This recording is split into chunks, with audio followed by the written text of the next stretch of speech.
रुलखन university के private exam form भरना start हो चुके हैं और आज की इस वीडियो में आपको बिल्कुल लाइव दिखाने वाले हैं कि किस तरह से आपको अपना रुलखन यूनिवर्सिटी का private exam form online fill करना रहता है।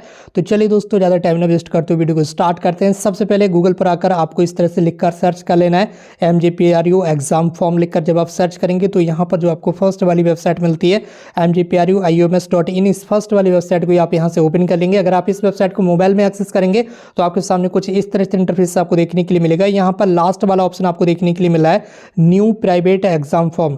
अगर आप किसी भी कोर्स के फर्स्ट ईयर में यहाँ पर फॉर्म फिल करना चाहते हैं, चाहे BA का फर्स्ट ईयर हो, BCom का हो, MA का हो या MCom का हो, तो फर्स्ट ईयर के लिए आपको यहाँ से नया फॉर्म रजिस्ट्रेशन करना पड़ेगा।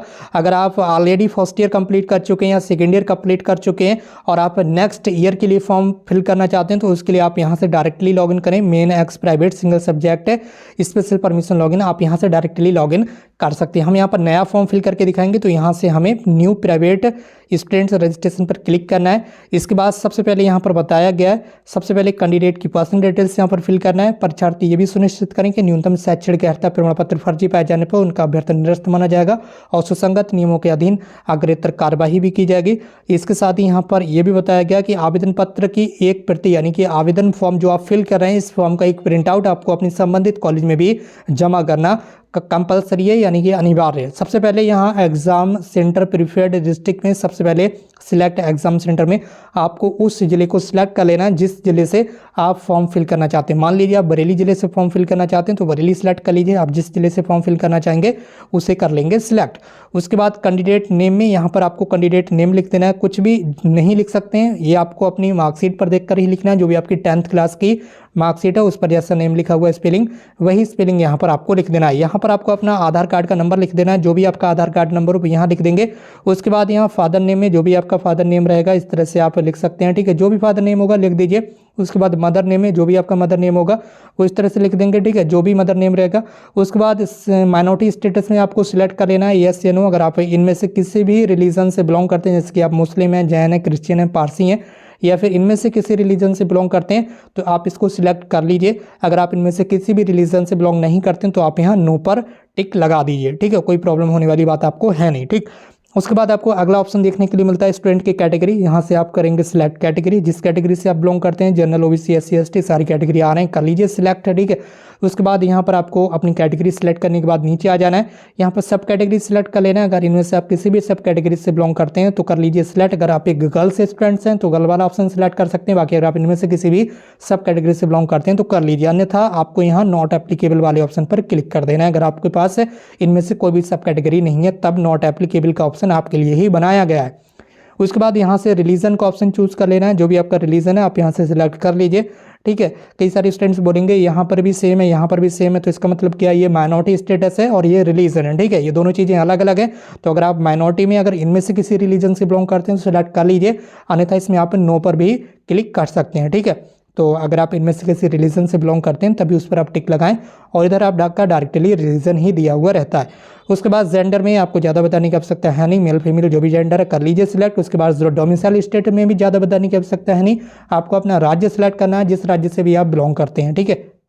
इसके बाद चल देना आपको आगे की तरफ। आगे आप आएंगे तो यहाँ पर मिल जाएगी आपकी डेट ऑफ बर्थ। इस वाले कैलेंडर पर आपको क्लिक करना है। कैलेंडर पर क्लिक करने के बाद यहाँ पर ईयर लिखी हुई आ रही है 2024, यहाँ पर क्लिक करिए और जो भी आपकी ईयर ऑफ बर्थ है उसे आप यहाँ से इस तरह से सिलेक्ट कीजिए। जहाँ पर JAN लिखा हुआ आ रहा है यहाँ से मंथ सेलेक्ट कीजिए, जो भी आपका मंथ है। अब आपको पता ही है इनमें से जो भी आपकी डेट ऑफ बर्थ है वो कर दीजिए इस पर क्लिक। ऐसे हो गया क्लिक।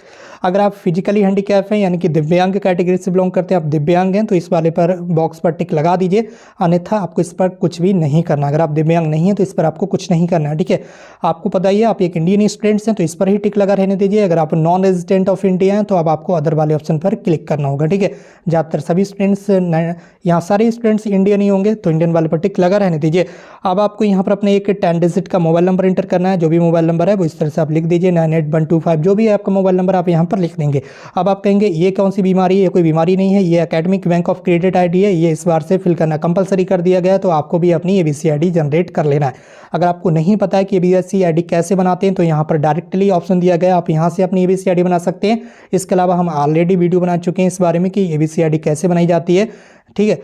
तो उस वीडियो की जो लिंक है इस वीडियो के कमेंट बॉक्स में मिल जाएगी, तो वहाँ से जाकर भी आप उस वीडियो को देखकर अपनी एबीसी आईडी जो है वो बना सकते हैं। ठीक है, डिजी लॉकर के माध्यम से अपनी एबीसी आईडी आप आसानी से बना सकते हैं। और यहाँ पर ऑप्शन दिया गया आप यहाँ से भी बना सकते हैं। हमने डिजी लॉकर के माध्यम से बताया कि कैसे बनाई जाती है एबीसी आईडी, तो वो वीडियो अगर आप देख लेंगे उस वीडियो की लिंक इस वीडियो के कमेंट बॉक्स में मिल जाएगी, तो उससे भी आप अपनी एबीसी आईडी आसानी से बना सकेंगे। जो भी आपकी एबीसी आईडी होगी आप यहाँ पर लिख देंगे एबीसी आईडी, कोई परेशानी वाली बात होगी नहीं। उसके बाद आएंगे नीचे कैंडिडेट एग्जाम डिटेल में। सबसे पहले डिग्री टैब में आपको अपना डिग्री चूज़ कर लेना। आप अगर बीए ध्यान से सुनाई दें आपका, यहाँ पर ध्यान दें आप बीए और बीकॉम के लिए, बीए और बीकॉम के लिए ये वाला ऑप्शन है।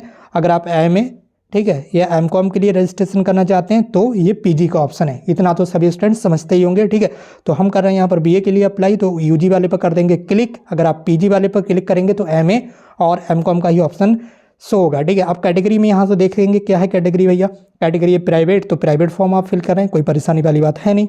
उसके बाद डिग्री में यहाँ से अब आपको अपनी डिग्री चूज़ कर लेना है। जो भी कोर्स आप करना चाहते हैं, आपने यूजी सिलेक्ट किया यानी कि अंडर ग्रेजुएट कोर्स सिलेक्ट किया तो बीए बीकॉम आएगा। अगर आप वहाँ पर पीजी सिलेक्ट करते ऊपर तो यहाँ पर एमए और एमकॉम आ जाता। अब आप अगर बीए का फॉर्म भरना चाहते हैं तो बीए पर कर दीजिए क्लिक, और ये नीचे वाला तो बताने की आवश्यकता है नहीं। जब आप बीकॉम का फॉर्म भरना चाहेंगे तो बीकॉम पर कर देंगे क्लिक। उसके बाद आपको नीचे आ जाना है, यहाँ पर आपको अपना ईयर सेलेक्ट कर लेना है। आपको पता ही है फर्स्ट ईयर के लिए सबसे पहले यहाँ रजिस्ट्रेशन होता है, बाकी सेकंड ईयर और फाइनल ईयर के लिए तो आप डायरेक्टली लॉगिन करके अपना फॉर्म भर सकते हैं। इसके बाद यहाँ से आपको अपना मीडियम सेलेक्ट कर लेना है, हिंदी या इंग्लिश आप लोग अपने अकॉर्डिंग चूज़ कर सकते हैं, जो भी आपको अच्छा लगे। हम यहाँ से हिंदी सेलेक्ट कर लेंगे। उसके बाद करंट सीजन में आपको पता ही होगा 2023-24 सीजन है, तो इसी को आप यहाँ से सिलेक्ट करेंगे। बाकी आप नीचे आएंगे, यहाँ से कॉलेज नेम सेलेक्ट करेंगे, जिस कॉलेज से आप प्राइवेट फॉर्म भरना चाहते हैं उन कॉलेजेस की लिस्ट यहाँ पर मिल जाएगी। ठीक है, बरेली जिले से जो भी कॉलेज इसके लिए यहाँ पर रखे गए हैं यूनिवर्सिटी की तरफ से, ठीक है, तो वो कॉलेज की लिस्ट यहाँ पर मिल जाएगी। अभी यहाँ पर 2 ही कॉलेज बता रहा, हो सकता है यहाँ पर कुछ प्रॉब्लम हो। ठीक है, क्योंकि ऐसा हो ही नहीं सकता कि बरेली में केवल 2 ही कॉलेज हों, ये हो सकता है यहाँ पर गलत दिखाता हो। तो अभी आप इस समय आज से ही फॉर्म भरना स्टार्ट हुए 19 जनवरी से, तो अभी आप 1-2 दिन रुक जाइए। ठीक है, तो 1-2 दिन रुकने के बाद आप 20-21-22 के बाद ट्राई कीजिए। तो यहाँ पर सारे कॉलेजेस की जो लिस्ट है, जो कॉलेज जिससे, ठीक है, सबसे पहले तो बरेली जिले में एक सबसे बड़ा कॉलेज है बरेली कॉलेज, तो बरेली कॉलेज से ही फॉर्म काफ़ी बड़ी संख्या में भरे जाते हैं। तो यहाँ पर अभी कॉलेज का नाम जो है वो शो नहीं हो रहा है। ठीक है, फिर भी अभी हम आपको दिखाने के लिए यहाँ पर एक ऐसे कॉलेज सेलेक्ट कर देते हैं।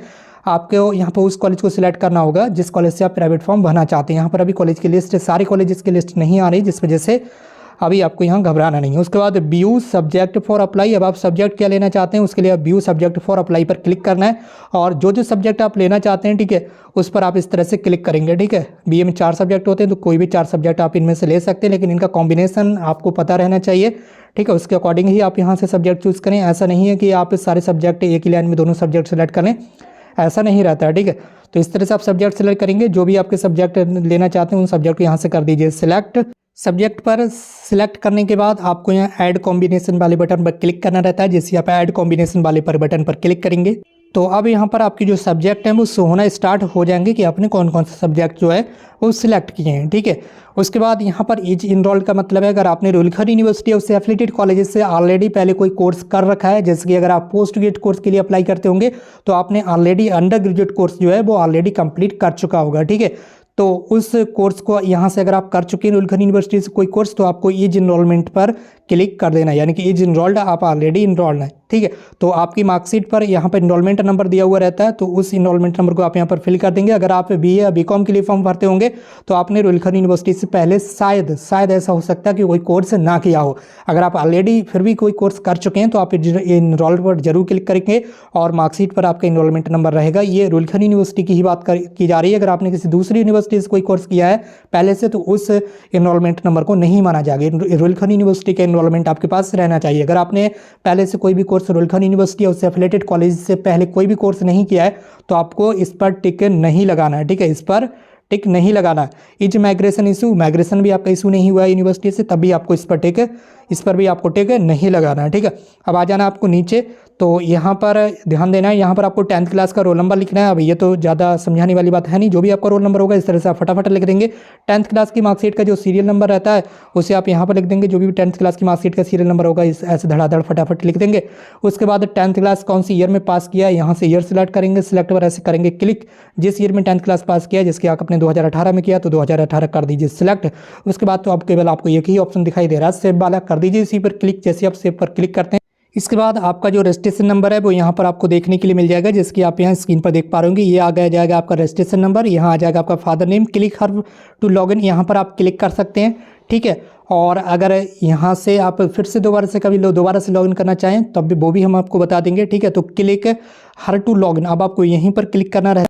अब सबसे पहले यहाँ पर आपको अपना रजिस्ट्रेशन नंबर लिख देना है जो कि अभी आपको मिला है। उसके बाद आप यहाँ लॉगिन पर क्लिक करेंगे। जैसे आप लॉगिन पर क्लिक करते हैं आपके सामने इस तरह से इंटरफेस आ जाएगा। यहाँ पर आपको अपना कोई भी एक मोबाइल नंबर है जो लिख देना है। यहाँ पर सेंड ओटीपी पर आपको क्लिक करना है। जैसे आप सेंड ओटीपी पर क्लिक करते हैं आपके मोबाइल पर एक ओटीपी आएगा। आपके मोबाइल पर जो भी ओटीपी आता है उस ओटीपी को आप यहाँ पर लिख देंगे और उसके बाद वेरीफाई ओटीपी पर आप क्लिक करेंगे। जैसे आप वेरीफाई ओटीपी पर क्लिक कर इसके बाद आपका जो फॉर्म है कुछ इस तरह से लॉगिन होकर आपके सामने आ जाएगा। यहाँ पर आपकी सारी इन्फॉर्मेशन दी हुई है, एक बार आप उसे दोबारा से चेक कर लें। ठीक है, और अगर सारी इन्फॉर्मेशन सही है तो उसके बाद आप यहाँ एड्रेस डिटेल्स इस वाले ऑप्शन पर क्लिक कर दें। जैसे ही आप एड्रेस डिटेल्स वाले ऑप्शन पर क्लिक करते हैं तो यहाँ पर आपको देखने के लिए मिलता है, सबसे पहले यहाँ पर आपको अपना फुल एड्रेस लिख देना है। ठीक है, जो भी आपका करस्पॉन्डेंस एड्रेस है वो आपको यहाँ पर लिख देना है। उसके बाद यहाँ से अपना स्टेटस सिलेक्ट कर लेना है, जो भी आपका राज्य है, यानी कि जिस राज्य से आप बिलोंग करते हैं। उसके बाद यहाँ सिलेक्ट डिस्ट्रिक्ट में आपको अपना डिस्ट्रिक्ट सिलेक्ट कर लेना है, जो भी आपका डिस्ट्रिक्ट है, जिला है, उसी इस तरह से सिलेक्ट करेंगे। यहाँ पर आपको अपनी ईमेल आईडी लिख देना है, जो भी आपकी ईमेल आईडी है उसे आप यहाँ पर लिख देंगे। ठीक है, इस तरह से जो भी आपकी ईमेल आईडी होगी उसे इस तरह से आप लिख सकते हैं। ठीक है, आपको अपनी सही ईमेल आईडी लिख देना है। मैं तो यहाँ पर आपको रैंडमली ऐसे ही लिख कर दिखा दे रहा हूँ कि कैसे लिखना होती है। ठीक है, अब यहाँ पर पूछा जा रहा है आपका परमानेंट एड्रेस, अगर करस्पॉन्डेंस एड्रेस और नीचे परमानेंट एड्रेस दोनों सेम है तो लगा दीजिए इस वाले बॉक्स पर ऐसे टिक। जो एड्रेस आपने ऊपर फिल किया है वही एड्रेस आ जाएगा नीचे। ठीक है, तो जैसे ही ये एड्रेस आप फिल कर देंगे इसके बाद अब आपको यहाँ सेव वाले बटन पर क्लिक करना रहता है। उसके बाद आप यहाँ नेक्स्ट वाले ऑप्शन पर क्लिक कर देंगे। जैसे आप नेक्स्ट वाले बटन पर क्लिक करेंगे अब आपको पता ही रहता है कि आपको एक पासपोर्ट साइज का जो फोटो है वो स्कैन करके पहले से रख लेना है और आपको अपना एक सिग्नेचर भी पहले से स्कैन करके रख लेना है। चूज फाइल पर क्लिक करेंगे, यहाँ पर अपना पासपोर्ट साइज का फोटो अपलोड करेंगे। नीचे चूज फाइल पर क्लिक करेंगे, यहाँ पर आपको अपना सिग्नेचर अपलोड करना है। दोनों ही फाइल का जो साइज है वो 100 KB से ज़्यादा का नहीं रहना चाहिए। फोटो का भी साइज 100 KB से कम रहना चाहिए और सिग्नेचर का साइज भी 100 KB से कम ही रहना चाहिए। उसके बाद आप यहाँ 100 सेव वाले बटन पर क्लिक करेंगे। इसके बाद आपको यहाँ नेक्स्ट का ऑप्शन मिल जाएगा, आप यहाँ नेक्स्ट वाले बटन पर क्लिक करेंगे। जैसे आप नेक्स्ट वाले बटन पर क्लिक करते हैं इसके बाद आपकी जो पर्सनल डिटेल्स है वो यहाँ पर शो होना स्टार्ट हो जाएगी, जिसकी आप यहाँ स्क्रीन पर देख सकते होंगे। आपकी सारी पर्सनल डिटेल्स जो है वो यहाँ पर शो हो रही है। ठीक है, इसके बाद आप यहाँ नीचे आ जाएंगे। अब आपने जो भी सब्जेक्ट सिलेक्ट किए हैं वो उसके सारे पेपर यहाँ पर आपको दिख जाएंगे कि आपने कौन कौन से सब्जेक्ट सिलेक्ट किए हैं, उन सब्जेक्ट में कौन कौन से पेपर आपको मिलने वाले हैं। ठीक है, उसके बाद आप यहाँ नीचे आ जाएंगे। नीचे आने के बाद आप यहाँ वेरीफाई पेपर्स पर क्लिक करेंगे। इस तरह से आप वेरीफाई पेपर्स पर क्लिक करेंगे। इसके बाद आप यहाँ आप सबमिट वाले बटन पर क्लिक करेंगे। जैसे आप सबमिट वाले बटन पर क्लिक करते हैं तो यहाँ पर बता रहा है are you sure to submit exam form, और फॉर्म सबमिट करने के बाद आप अपने फॉर्म में किसी भी तरह का मॉडिफिकेशन यानी कि चेंजेस नहीं कर पाएंगे, किसी भी तरह के एड्रेस में चेंजेस नहीं कर पाएंगे। ये चीज़ आप ध्यान रखना है। तो सारी डिटेल्स अगर आपकी सही है तो आप ओके वाले बटन पर इस तरह से दबा दीजिए बटन। जैसे ही यहाँ पर बता रहे कि please complete candidate address details first, तो अगर आपने एड्रेस डिटेल्स सही से फिल नहीं की होगी तो यहाँ पर बताएगा कि एड्रेस डिटेल्स फिल कर लीजिए। अगर आपने एड्रेस डिटेल्स सही से फिल की होगी तो यहाँ पर आपका जो फीस पेमेंट करने का ऑप्शन है वो आ जाएगा और आप यहाँ से फीस पेमेंट कर देंगे।